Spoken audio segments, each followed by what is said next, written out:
Apéro spécial Suns Nuggets. Nuggets Suns, d'ailleurs, si on respecte l'ordre de l'avantage du terrain. Ah, pour l'instant, c'est 2.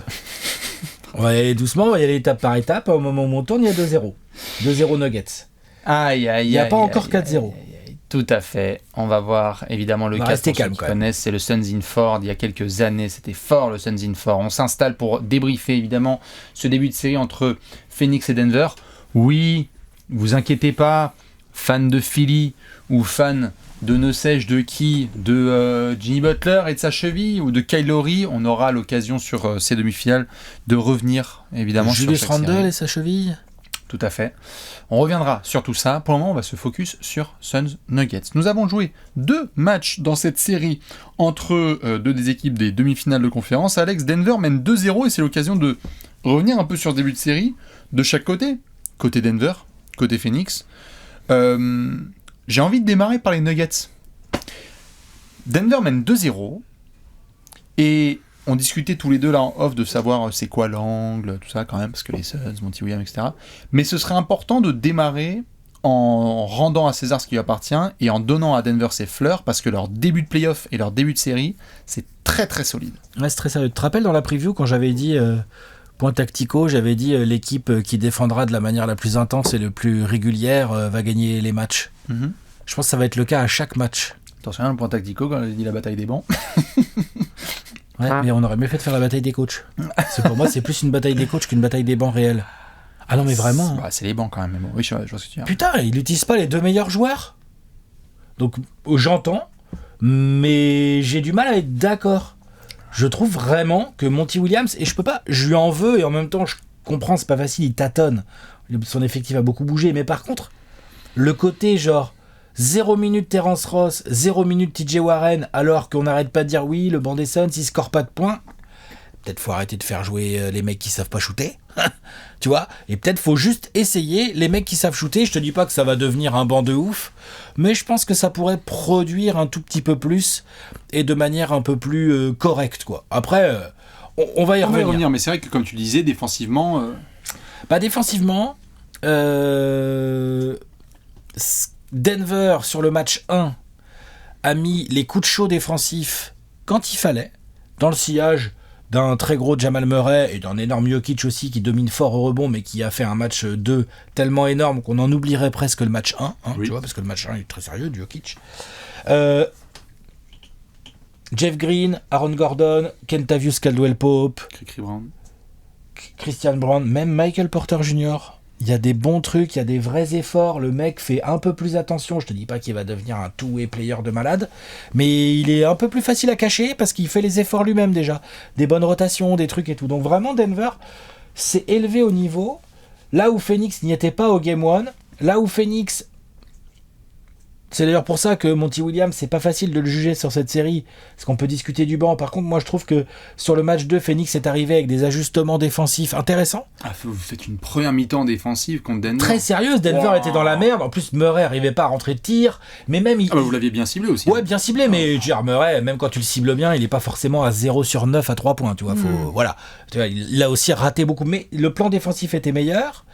Et donc c'est pour ça que j'en veux beaucoup à Monty pour l'utilisation du banc, parce que je trouve que ces ajustements, notamment défensifs, étaient pas dégueux, étaient plutôt bien pensés, ça fonctionnait. Mais après, derrière, faut arrêter de dire on a personne pour scorer sur le banc. Si, faut les mettre sur le terrain, faut voir ce qui se passe. Il y a des mecs capables. J'aimerais bien les voir sur le terrain. Après, je te dis pas que c'est des mecs qui vont mettre 16 points chacun.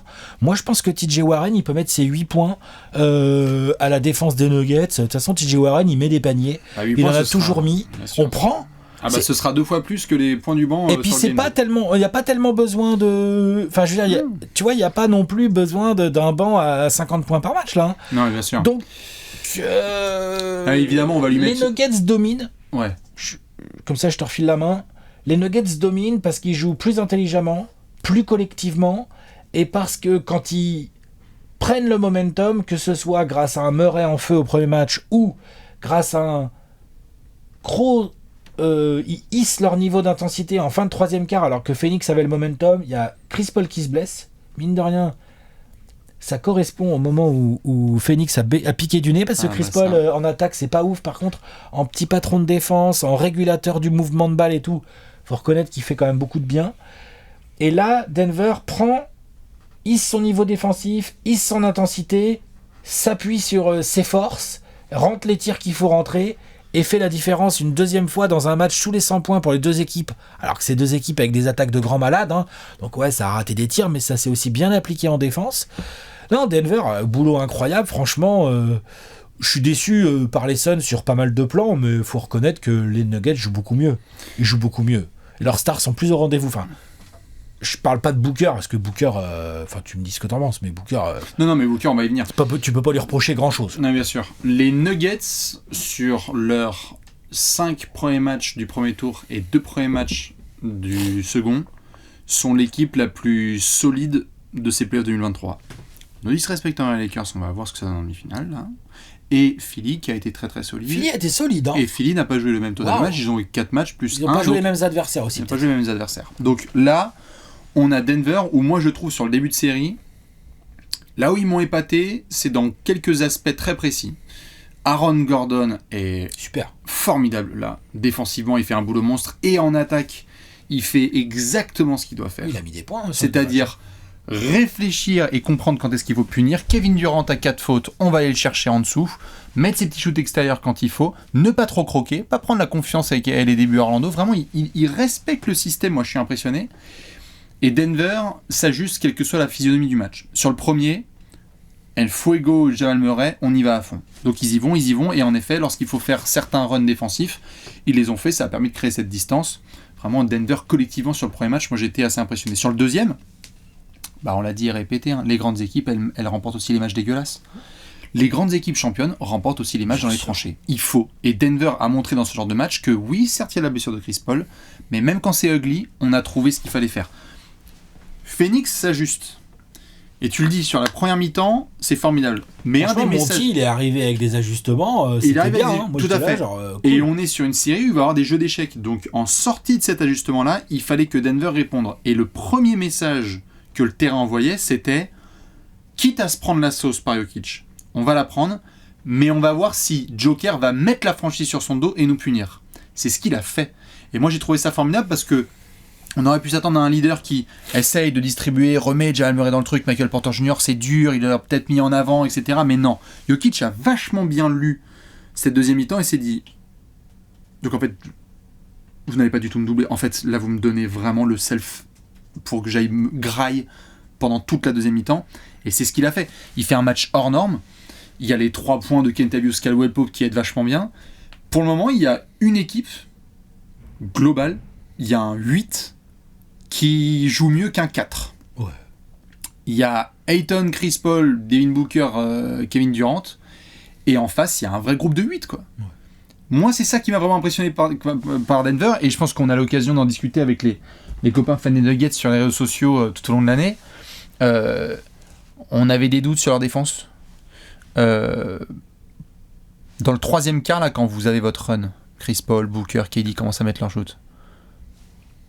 9 fois sur 10, Denver perd ce match. Historiquement, hein, les fans de Denver peuvent confirmer, c'est le genre de match où Denver n'arrive pas à trouver la faille, la solution, etc.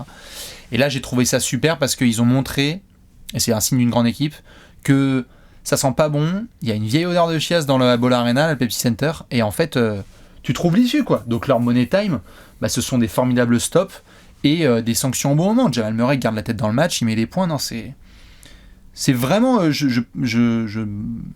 Je pensais pas qu'au 1er mai, 2 mai, l'équipe qui m'impressionnerait le plus sur ce début de playoff à l'ouest, ce serait Denver. Mm-hmm.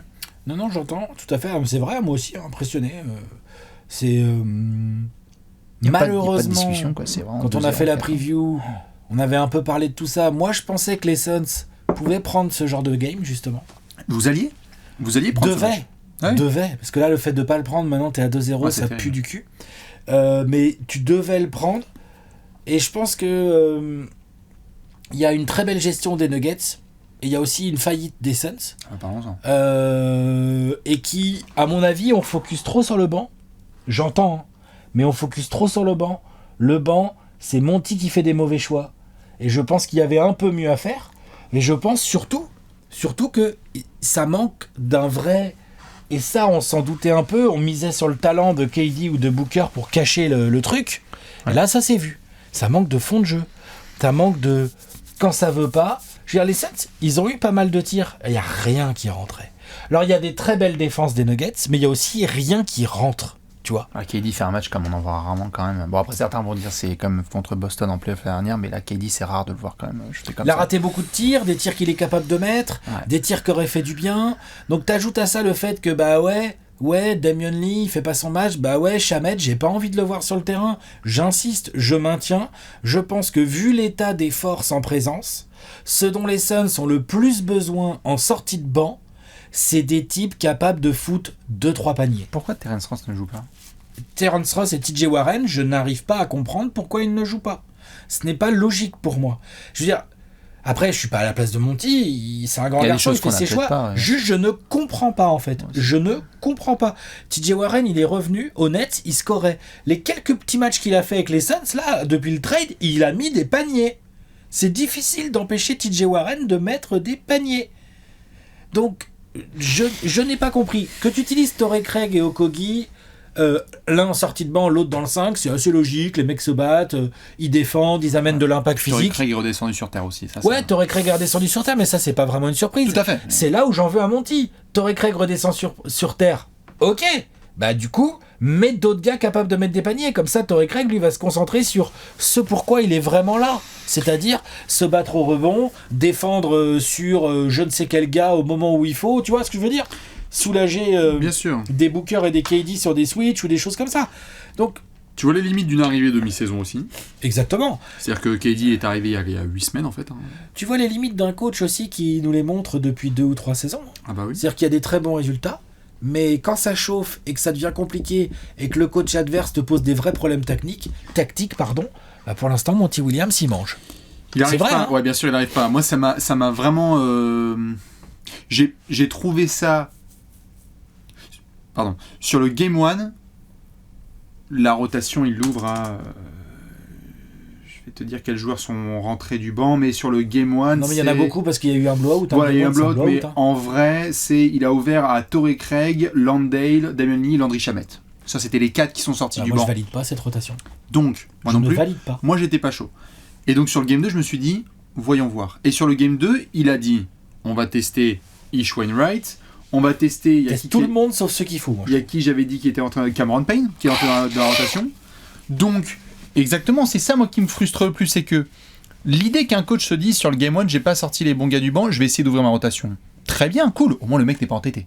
Au moins, le mec, il se dit sur le Game 2. Du coup, j'arrive pas à comprendre les choix. Mais pourquoi, du coup, est-ce que tu as ouvert à ces gars-là et qu'il y a 2 mecs vétérans, scoreurs, qui peuvent t'apporter ces points-là, avec toutes les limitations défensives qu'ils ont. Ouais. Mais franchement, ils défendent pas tellement moins bien que Shamet. Oui, tout à fait. Ou que Payne ou d'autres garçons. Tu vois, sûr. ça va, quoi. Bien sûr. C'est pas comme s'ils nous faisaient jouer des lockdowns défensifs en sortie de banc. Complètement. Et Terence Ross a ce profil-là. Donc je sais pas qu'est-ce qui explique ça. L'intérêt. Il y a aussi les choix forcément de rotation, parce qu'on n'arrêtait pas de dire minutes sans Jokic côté Denver, parce que c'est leur template de leur tendon d'Achille de que va-t-il se passer. Putain, il y a des 5 aussi sur le terrain envoyés par Monty Williams, où tu te dis, il y a combien de mecs qui sont au repos là sur le banc ? C'est-à-dire que mettre uniquement Booker sur le terrain pour essayer de filer du repos à du Chris Paul et KD, pourquoi pas ? Mais à ce moment-là, fais Booker Ayton. Oui. J'ai vu des longues séquences Booker, Biyombo ou Landale avec Damian Lee, Cameron Payne. Personne s'est scoré là, à part Booker. Et Josh Okogie. Je fais attends, mais c'est 2014. Enfin, c'est les années Suns. Et c'est là où je te dis, je suis d'accord avec toi. Et c'était pareil avec KD. Booker Ayton, j'entends. Mais surtout, c'est là où je pense qu'un Ross ou un Warren, vu la capacité de création et le système défensif mis en place par Denver pour contenir KD, et la qualité de création et la vision d'un Booker, ils auraient les tirs et ils les prendraient, et je suis sûr qu'ils en foutent Tout dedans. à fait. Ils en foutent dedans. Bien sûr. On a eu pour le moment pas trop, je trouve ça dommage, parce que pareil, il faut tester, on n'a pas eu trop de 5 sur le terrain avec KD en pivot un petit peu, parce que ça va, Jokic c'est pas non plus, enfin il est très très fort, mais c'est pas le mec qui va vouloir absolument à la Embiid enfoncer KD au poste. C'est un gars qui peut rester sur l'extérieur, Jokic. Tu peux avoir dans les minutes avec sans Jokic, tu peux le faire sinon. Exactement. Et donc moi c'est ça aussi qui me frustre, c'est que je me dis attends, des minutes où KD est sur le terrain et t'as et Booker et Ayton qui sont en train de se reposer. ne rentrons pas dans les schémas, comme on s'est souvent foutu de la gueule, les Billy Donovan et d'autres garçons comme ça, où on a dit, mais attends, là tu fais vraiment tous les remplaçants ou tous les titulaires, ou tous les remplaçants et tous les titulaires. Donc tu as des courbes et des vagues d'efficacité au sein du match, où tu te dis, mais c'est pas possible. Preuve étant, ce troisième quart-temps, où le run, Chris Paul, Devin Booker, Kevin Durant, qui commencent à mettre leur panier. Chris Paul se blesse, c'est évidemment terrible.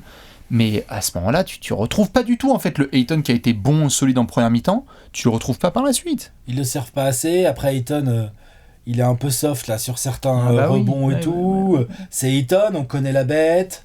Non, il est clair que les Nuggets jouent beaucoup mieux que les Suns. Leurs individualités et celles des Suns, je sais pas si on peut dire qu'elles font jeu égal ou quoi, mais non, parce que je trouve KD un peu en deçà. Oui. Mais Murray a quand même raté un match. Le match 2, Murray, il est pas bon. Ah non, il est pas bon. Donc Murray est pas bon et les Nuggets gagnent. Alors oui, dans un soir où Kevin Durant n'est pas assez bon, efficace au tir, ok, d'accord. Mais il fallait le prendre quand même, en fait. Un match où Murray n'est pas bon à ce point-là, tu dois le prendre. Et donc, c'est là où je pense qu'il y a des gros regrets à nourrir pour les Suns. Il y avait la place pour être à un partout, même sans avoir fait un match de ouf, parce que les ajustements défensifs étaient intéressants. Tenir Denver chez lui sous les 100 points, il faut regarder sur la saison, mais ça n'a pas dû arriver beaucoup. Non. Tu vois, genre voilà. Donc c'était quelque chose de très intéressant, et je trouve que ça a été gâché. Alors, ouais, la blessure de Chris Paul, tout ça, mais surtout, comme tu l'as bien dit, on peut critiquer le banc, mais essayez de comprendre les rotations de Monty et...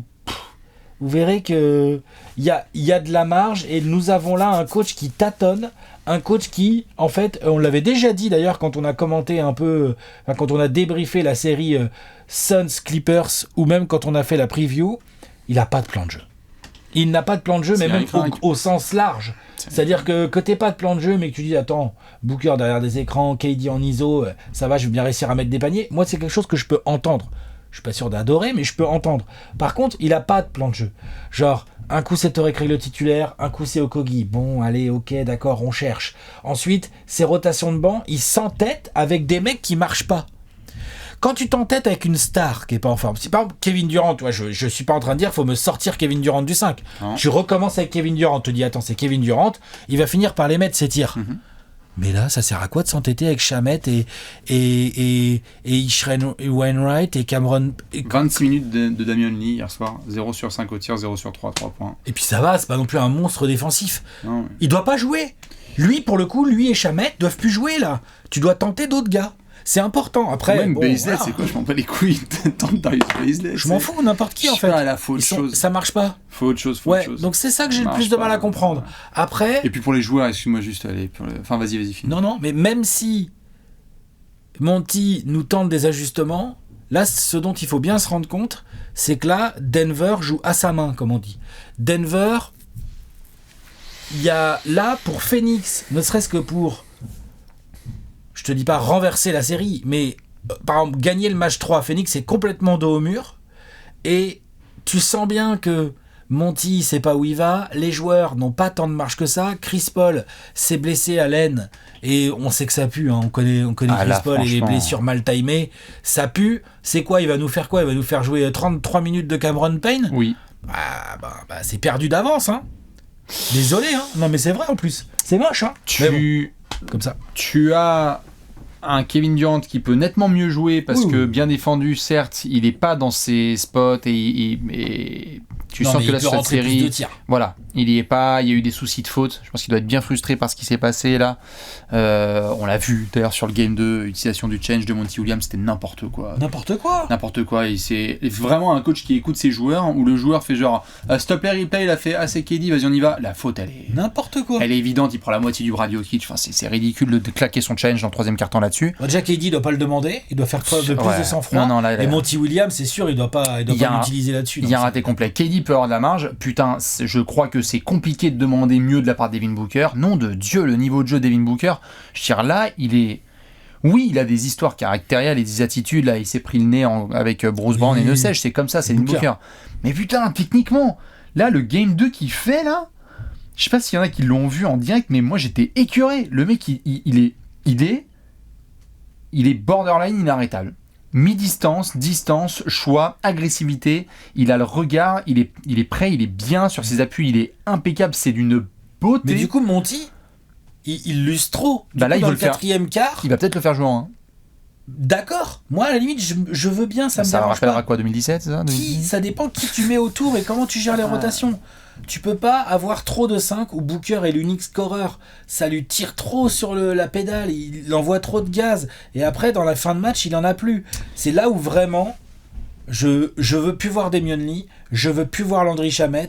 Je m'en fous de me faire transpercer parce qu'il y a Terrence Ross et ou TJ Warren sur le terrain. Au moins, je sais que de l'autre côté, quand Booker va faire des différents, je vais avoir des mecs qui vont pas hésiter à prendre des tirs. Là, dans le game 2, on a vu Torrey Craig et ou Okogie refuser des putains de tirs ouverts pour ressortir à KD. Mais qu'est-ce que c'est que ça? Okogie dans la raquette qui la ressort, moi ça m'a fait vomir. Mais oui, c'est quoi ça? Impossible pour les joueurs, à chaque fois si vous entendez des joueurs parler de ça, c'est toujours la même rengaine. Impossible pour des joueurs d'être en rythme s'ils ne savent pas, même pas quel est leur rôle ou leur minute allouée à peu près sur une soirée. Résultat, Game 1, tu avais 12 minutes de Damion Lee, il en a 26 sur le suivant. Game 1, tu avais 24 minutes de Torrey Craig, il en a 11. Cameron Payne, il en avait 5, il en a pris 17. Ça n'a aucun sens. Qui joue quand, avec comment, vas-y mon gars, fonce. Aucun sens. Monty n'y est pas, et il y a, comme tu l'as dit, c'est terrible. J'en ai marre qu'on fasse les mêmes apéros chaque année. Chris Paul s'est blessé à l'aine. Franchement, j'en peux plus. Tout seul, en plus, t'as vu la blessure? Bah ouais, sur un pue, rebond, quoi. Putain. C'est moche. Alors c'est la poule et l'œuf, là sur les réseaux c'est parti. Est-ce qu'il y a trop de temps de jeu sur Chris Paul à cause de Monty ou est-ce que c'est Chris Paul tout court? on peut dire il y a un petit peu trop de temps de jeu. Oui, on peut le dire. Après, pardon, mais Chris Paul c'est tous les ans. Putain. Donc à un moment donné... Ça me fatigue. Oui, c'est vrai, ça a peut-être un peu trop tiré sur Chris Paul dès le premier tour. Bon, ok, d'accord, mais c'est un athlète professionnel. Enfin, je veux dire, il se blesse tout le temps dans le mauvais timing, malheureusement. Voilà, c'est la vie. Pardon. À tes souhaits. Il y a un aspect que moi je vais très surveiller sur les 2 prochains matchs, c'est que Denver reçoit ses lauriers, ses fleurs, et ils ont une merveilleuse opportunité là qui leur est offerte. T'as Chris Paul incertain, t'as les Nuggets dans les cordes, t'as les Suns dans les cordes, et t'as Denver qui se ramène pour 2 matchs à Phoenix où ils doivent faire un match de grand garçon. T'en prends un. Bah bien sûr. Les équipes qui veulent, ils visent le titre. On a vu Mike Malone, moi j'ai bien aimé en plein temps mort dire les gars, c'est quoi ces trucs? C'est dans le game 1 ou dans le game 2 là qu'il y a un... Je crois que c'est dans le game 2 là qu'il y a un moment, il y a sortie de vestiaire et il y a un 6-0 des Suns, il prend direct en temps mort, il fait les gars, si on veut viser la vague, faut être sérieux. 48 là, c'est quoi ce bordel? Ça j'ai beaucoup aimé. À Phoenix, si Denver est l'équipe qu'ils pensent eux être, il faut aller en prendre un. Ouais. Si Denver rentre dans le Colorado en menant 3-1, c'est fini. Attention, parce que là, si les loulous là, ils font leurs 2 premières séries 4-1 et 4-1, oui, ok, on pourra dire, ouais, machin, ils ont pas de 2-3 All-Stars autour. Putain, ils ont un groupe là. Faudra peut-être commencer à parler d'eux pour la vague. Phoenix n'a pas le choix. Ouais. Phoenix doit prendre le 3. Pas le choix. Ah ouais, non. Et ça passe par des ajustements. Le 3 et le 4. Ça passe par du sérieux. Oui, mais si tu veux. Commencer par le 3. Ah bah oui. En fait, si tu prends le 3 avec du KD qui rentre un peu plus ses tirs, Booker, je pense qu'il est capable d'enchaîner des perfs corrects et tout. Ah putain. Ça commence à serrer le point vu les têtes de con que c'est. Tu peux vite avoir, genre, pas un momentum pour Phoenix, mais tu peux te retrouver avec Phoenix qui se dit ok, voilà, on va le jouer dur comme ça, on va se baser sur nos stars. Et tu vois, en fonction de comment Monty Williams gère ses rotations, j'aime pas cette phrase, mais la blessure de Chris Paul peut aussi obliger Monty à modifier ses rotations, et il y a peut-être un joueur qui va sortir du lot qui va enfin foutre des tirs en dehors de Booker et Durant, c'est ça que je veux dire. Tu vois, donc il faut voir, mais Phoenix, le match 3, c'est presque un win or go home. Ah oui, oh là là. Enfin, go holidays, vous m'avez compris quoi. Bien sûr, go vacation. C'est pas presque d'ailleurs, c'en est un. Ouais, non, je suis déçu. Après, on en a tellement chié à Phoenix l'année dernière que j'ai l'impression qu'on réagit moins cette année, tu vois. On est un peu plus résigné. Oui, je comprends. Non, mais c'est vrai. Bien sûr. Pareil avec certains qui me disaient non, écoute, si tu sors en demi, c'est pas un cauchemar, c'est quand même décevant, parce que tu l'as dit, on en parle en prélude. Décevant de ouf. Tu vises. Surtout que la manière, manière surtout là. Ah, là, les 2 premiers matchs, moi Alors le game 1, j'ai vraiment pas kiffé. Le game 2, j'étais là en première mi-temps, j'étais là genre putain, Ok, donc on peut défendre comme ça, même contre une très bonne attaque comme Denver, tu vois. Puis après, il y a eu la fin du 3e quart et le 4e quart, le run, c'est l'enfer. Moi, je reste en tout cas sur les positions un petit peu sceptiques que j'avais et dont on parlait pendant la preview et qu'on oublie un peu trop parce que c'est la magie des playoffs, c'est comme ça. Hein. Tu as charcuté ton effectif pour faire venir un des meilleurs joueurs de l'histoire dans ton groupe. Il n'y a pas de miracle en 8 semaines. T'as récupéré KD, t'as Chris Paul, on va voir dans quel état, t'as Devin Booker, on va voir la situation de DeAndre Ayton, si c'est transféré, si c'est conservé ou pas cet été. T'as eu du changement de propriétaire, etc. On va voir cette série, on va voir la suite des playoffs, hein, ça se trouve les Suns vont aller jusqu'au titre, mais j'aimerais bien aussi qu'on n'oublie pas que cet effectif a été complètement pété avec des Cam Johnson, des Jay Crowder, des Michael Bridges et compagnie. Jay Crowder, il jouait pas. Hein. Tout à fait, mais en tout cas, il y avait des gros chambardements quand même dans les rotations. Le vrai chambardement, c'est les deux jeunes, c'est les deux ailiers. C'est Cam Johnson et contre KD et TJ Warren. Et Michael Bridges, tout à fait. Donc, il n'y a pas de miracle en 8 semaines, quoi. On a eu quelques fois, hein, Tyronn Lue qui devient coach en janvier et qui devient titré quelques semaines après, mais là, dans un effectif pareil, j'aimerais bien que les Suns finissent cette série s'ils le peuvent, on va voir dans quel état, et qu'ensuite cet été, il y ait des vrais choix qui soient faits par le management pour dire, ok, c'est bon, on a récupéré nos major pieces, maintenant on met ce qu'il faut autour. Parce que là, c'est... une équipe qui a de la continuité depuis des années et qui sont prêts pour leur moment, et Phoenix qui n'est pas prêt pour le moment. Non, Phoenix n'est pas prêt, mais je suis triste de voir la façon dont ça se passe, vraiment... Je peux te poser une question ? Je sais que les gens se disent oui, vous avez perdu tout votre banc dans le trade, mais c'est même pas vrai factuellement. Là, on est vraiment sur un problème d'utilisation qui est... Voilà, faudrait se poser la question du coach un moment. J'allais te poser la question. Quel que soit le score final de cette série, tu sors, Monty prend la porte ? Non, pas forcément, je pense pas. Tu vois. Mais après, vu qu'il y a eu un nouveau proprio et tout, peut-être. Mais après, Monty, c'est quand même le gars de James Jones. Ouais. Tant qu'il y a James Jones... et de KD qui voulait être là. Tu vois ? Non, pas forcément. Non, je pense pas même. Ok. Je vais te dire, je pense pas. Ah, ça dépend. Hein. Si tu te prends un sweep et que Monty il a pris aucun ajustement et tout, ça peut peut-être jouer en sa défaveur. Mais sinon, je ne pense pas. Il a quand même du crédit. Il a été coach de l'année. Il a été en finale et tout. Je pense que le premier truc des Suns sera plutôt de taffer le dossier Ayton, qui commence à se voir fort, et réfléchir autour de Chris Paul. Hein, parce que, dis donc, là, ça se voit plus que fort. Là. C'est quand même embêtant, quoi, l'autre. Il se fait encore la cuisse, encore l'aine. Encore, il est là, il se tient, il va j'ai mal. Putain, ça y est, bah voilà, c'est quand ? C'est son anniversaire bientôt. Enfin, tu vois, c'est tous les ans pareil. Tous les ans. Putain. Tous les ans, j'en ai marre. Dites-nous ce que vous pensez de ce début de série, fan des Suns ou des Nuggets ou simple observateur. On va surveiller la suite de cette série, à combien ça va se finir. On se retrouve dans les commentaires, on vous fait plein de bisous. Les playoffs continuent sur Trash Talk. On se retrouve très vite sur la chaîne YouTube. Ciao. Ciao.